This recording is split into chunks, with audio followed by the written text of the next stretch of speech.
नमस्कार. आपलं स्मार्ट सिटीच्या स्टुडिओमध्ये खूप खूप स्वागत आहे. आज आपल्यासोबत एक विशेष अतिथी आहेत. त्यांचं नाव आहे जयेश शिंदे. शिंदे सर, तुमचं आमच्या स्टुडिओमध्ये खूप खूप स्वागत आहे. धन्यवाद. तर जयेश शिंदे हे life care NGO life care animal welfare असोसिएशनचे सचिव म्हणून काम बघतात आणि विशेष जसं त्यांचं संस्थेचं नाव आहे तसेच ते प्राण्यांसाठी विशेष काम करतात आणि प्राणी आणि जे माणसं आहेत, जे समाजातील लोक आहे त्यांच्यामध्ये कॉन्फ्लिक्ट होऊ नये, प्राण्यांनी नागरिकांना त्रास देऊ नये किंवा नागरिकांचा त्रास प्राण्यांना होऊ नये ह्याच्यासाठी ते वेगवेगळे उपक्रम घेत असतात आणि समाजासाठी खूप चांगलं असं काम ते करत आहेत. आमच्या स्मार्ट सिटी आणि छत्रपती संभाजीनगर महानगरपालिकेसोबत विविध विषयांमध्ये जयेश शिंदे काम करत आहेत. आज आम्ही त्यांना आमच्या स्मार्ट सिटीच्या स्टुडिओमध्ये एक विशेष हेतूसाठी बोलवलेलं आहे. आज जे आपण पॉडकास्ट करत आहोत त्याचा हेतू हे आहे की जसं आपण बघतो आहे की पावसाळा सुरू आहे आणि पावसाळ्यात प्राण्यांचं वेगवेगळे जे प्राणी आहे की सर्प असो, कीटक असो, कुत्रे असो किंवा इतर जे प्राणी आहे त्यांचं समाजामध्ये काही नागरिकांना हानी तर होत नाही किंवा नागरिक जर थोडंसं अजून सुज्ञ वागले तर आपल्या शहरातील जे प्राणी आहे त्यांना धोका होणार नाही. तर या विषयावर आपण आज जयेश शिंदे यांच्यासोबत संवाद साधणार आहोत. शिंदेजी, तुम्हाला आमचा पहिला प्रश्न तर हेच असेल की जर आपण जसं बघतोच, लहानपणापासून ऐकतो पण की पावसाळ्यामध्ये आला की जे कीटक किंवा बेडूक किंवा सर्प जे रहिवाशी इलाक्यामध्ये निघण्याचे प्रकार वाढतात. तर बहुतांश वेळेस जे नागरिक आहेत त्यांना भीती वाटते, त्यांना काही इजाही होते. याच्यावर काय उपाय आहे? सर्वप्रथम आपण जे पावसाळ्यामध्ये जे सरपटणारे जीव जे आपण म्हणतो की साप, बेडूक व विविध आहे त्याच्यामध्ये, तर हे आपल्या घरामध्ये निघतात. कारण की बाहेर पाणी जास्त झाल्यामुळे, त्यांच्या ज्या घरामध्ये पाणी शिरल्यामुळे ते आपल्या घरामध्ये प्रवेश करतात. मग आपल्या घरामध्ये आपण जर का काही अडगळीच्या जागा असतील किंवा काही आपण स्टोर रूम वगैरे ते जर का आपण अस्वच्छ केलेले तर तिथं ते दडून बसतात व ते आपल्या घरामध्ये राहण्यासाठी येऊन जातात.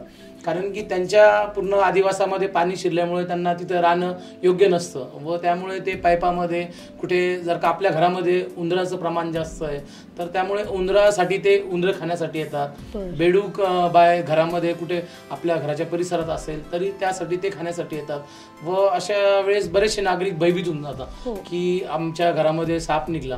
व काही नागरिक तात्काळ हेल्पलाईन नंबरवरती संपर्क करून संस्थेशी संपर्क करतात व त्यांना सुखरूप पकडून त्यांच्या अधिवासात सोडण्यासाठी आम्हाला कॉल करतात. पण काही नागरिक असे की त्यांना मारणं योग्य समजतं की त्यांना जर का मारलं तर आपला जीव वाचून जाईल. म्हणजे त्यांची एक भीती असते की विषारी आहे का बिनविषारी, हा पण ते विचार करत नाही की तो प्रत्येक घरात निघणारा साप हा विषारी नसतो. त्यांच्या जाती वेगवेगळ्या आहे, विषारी, बिनविषारी. आपल्या सरस त्याच्यामध्ये 4 जाती आहे, त्याच्यामध्ये जे सर्व जास्त आणि बाकीचे तर विषारी नसतात. पण नागरिकांची भीती त्यांना विषारी व बिनविषारी समजत नाही तर ते त्याला पहिले बघताच त्याला मारायचा प्रयत्न करतात. तर हे चुकीचं आहे. तर आम्ही नागरिकांना अवेअरनेस करून हेच सांगतो की तुम्ही कुठेही तुम्हाला साप आढळला, घरामध्ये, आपल्या फॅक्टरीमध्ये, ऑफिसेसमध्ये, तुम्ही आमच्या संस्थेशी संपर्क करा.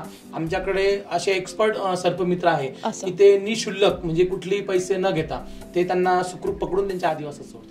बरं, तर हे तर खूपच चांगलं काम तुम्ही लोकांसाठी करतात आणि प्राण्यांचाही साठी करतात आणि लोकांचे जीव वाचवत आहेत. तर खूप कौतुकास्पद हे तुमचे कार्य आहे.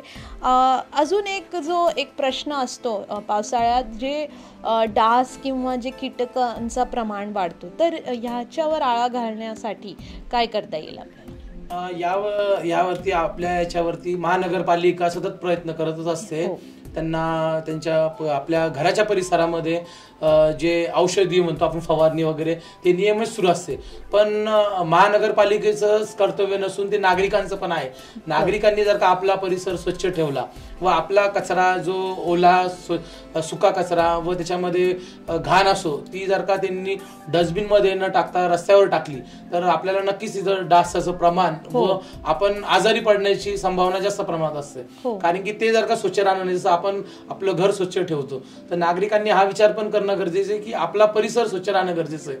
जर का तिथे तुम्हाला अस्वच्छता दिसेल तर तिथं तुम्ही बघा त्या परिसरामध्ये जास्त प्रमाणात नागरिक आजारी पडतात त्या परिसरामध्ये.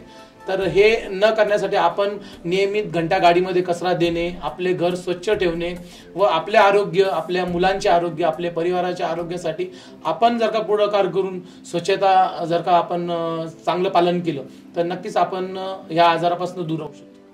तर आपण जसे बघतो की भरपूर वेळेस असं होतं की आपण आपल्या कामामध्ये दैनंदिन कामामध्ये बिझी होऊन जातो आणि जे भंगार आहे ते साचतच राहतं आणि मग त्याच्यात उघड्यामध्ये पाणी साचतं किंवा त्याच्यात सारपाला किंवा इतर कीटकांना किंवा जे सरपटणारे जे जीव आहे त्यांना तिथे आश्रय मिळतो. तर मला वाटतं भंगार पण क्लीन करायला पाहिजे वेळोवेळी आणि जे कूलर असेल किंवा जिथे पाणी साचतोच तर तिथे एखाद्या वेळेस रॉकेलचं काही टाकायला पाहिजे.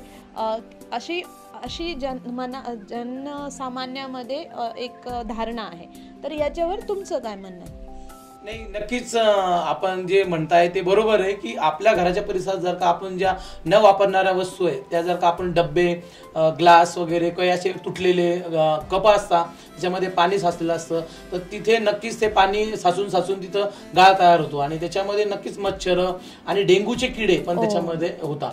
आपले जे पाण्याच्या टाक्या बरेचसे नागरिक धुत नाही त्याच्यामध्ये पण किडे आढळतात.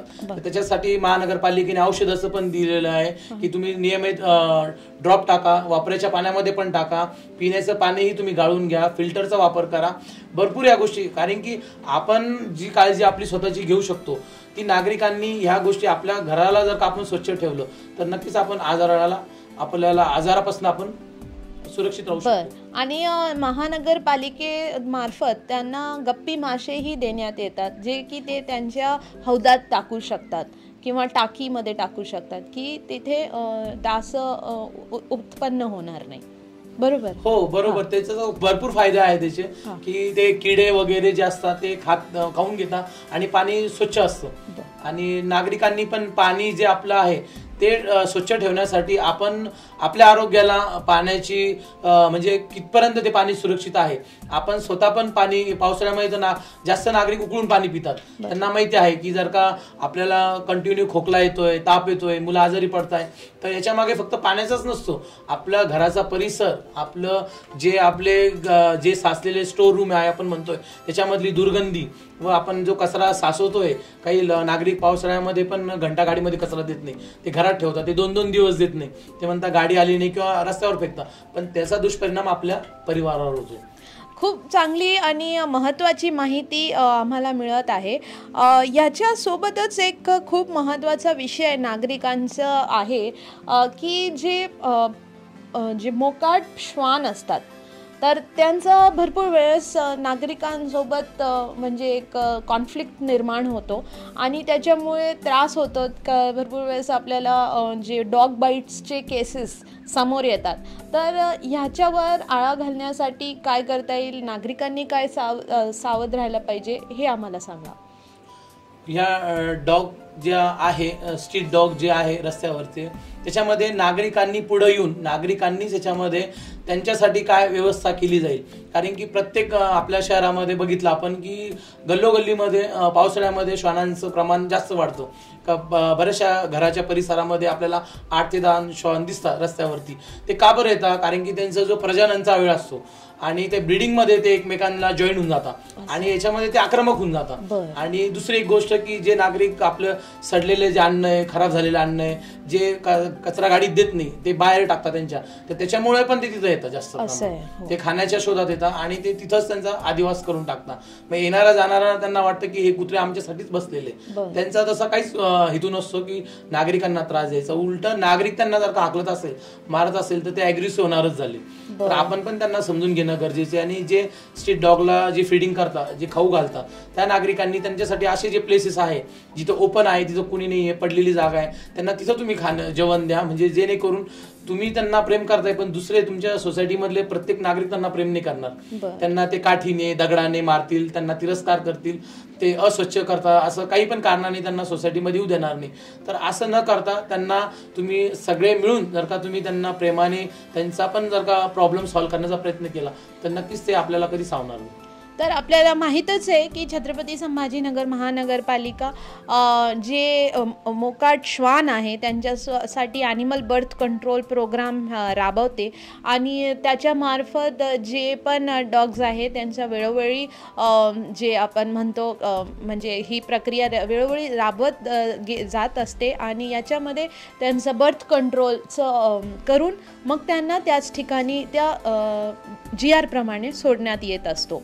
तर हे तर खूप महत्त्वाचं आणि लोकांचा फायदेशीर अशी माहिती तुम्ही दिली. माझा एक महत्त्वाचा अजून एक प्रश्न आहे की जे पक्षी असतात ते पण आपण भरपूर वेळेस त्यावेळेस मी पण बघितलं होतं की माझ्या घराच्या समोर एक जे पक्षी होता तर तो पडला होता आणि वरून ते विजाच्या खांबावरून ते पडला होता आणि त्याचा जीव गेला. तर असं जर असलं असेल तर याच्यामध्ये नागरिकांनी काय करायला पाहिजे? नाही, पावसाळ्यामध्ये तर बरेचसे झाडं वगैरे आपण बघतो ते पडतात वादळामुळे आणि विजेच्या तारही तुटतात. आणि पक्ष्यांना हे माहिती नसतं की अचानक जास्त प्रमाणात पाऊस होत असल्यामुळे ते उडायला लागतात आणि त्यांना पावसामुळे उडता पण येत नाही. तर ते एका तारावर बसले की त्यांना त्याच्यामध्ये शॉक लागतो आणि शॉक लागल्यानंतर असे बरेचसे काही पक्षी त्याच्यात मरतात. पण असं नाही, काही शॉक लागून पडतात पण खाली. पण त्यांना तात्काळ आम्ही याच्यासाठी एक हेल्पलाईन नंबर संस्थेकडनं दिलेली आहे की झाडाच्या फांटीवरती त्यांचे जर का घरटे पडले किंवा ते जर का विजेच्या शॉकनी जखमी झाले तर त्यांना तात्काळ आम्हाला संपर्क करून आम्ही त्यांना ताब्यात घेऊन त्यांना नक्कीच बरं करून त्यांच्या आदिवासात सोडण्यास मदत करतो. तर जे तुम्ही इतकं चांगलं काम करत आहेत तर आमचा प्रश्न असा राहील की नागरिकांनी तुमच्यापर्यंत पोचायला एखादा काही हेल्पलाईन नंबर असेल आणि जे तुम्ही आम्हाला शेअर करू शकता तर ते प्लीज आम्हाला द्या. आमच्या संस्थेकडनं एक नंबर आहे 80871155 आणि 69. परत एकदा सांगा. 8087115569 या क्रमांकावरती फोन केल्यानंतर तात्काळ तिथे 10 मिनिटांमध्ये मदत पोहोचते. व जस्ट डायल वरती पण संस्थेचे नंबर देण्यात आलेले आहे, तिथे पण नागरिक संपर्क करू शकतात. बरं, तर तुम्ही फक्त माणसांसाठी नाही, माणुसकी नाही, पण तुम्ही माणुसकी माणसांसाठी नाही पण प्राण्यांना पण दाखवता आहे आणि एक समाजामध्ये एक जनजागृती करता आहेत. आमचं स्मार्ट सिटीच्या स्टुडिओमध्ये येऊन ही माहिती दिल्याबद्दल खूप खूप धन्यवाद. आणि जय शिंदे आणि त्यांचे जो संस्था आहे life care animal welfare association ह्याच्यासोबत आपण अजून पुढेही काम करू आणि परत त्यांना आपण आपल्या स्टुडिओमध्ये त्यांना बोलू. तोपर्यंत तुम्ही स्मार्ट सिटीच्या सोशल मीडिया हँडलला फॉलो करत राहा आणि सगळं व्हॉट्सॲप चॅनलला ऑफिशियल CSMC म्हणून व्हॉट्सॲप चॅनललाही फॉलो करा. धन्यवाद.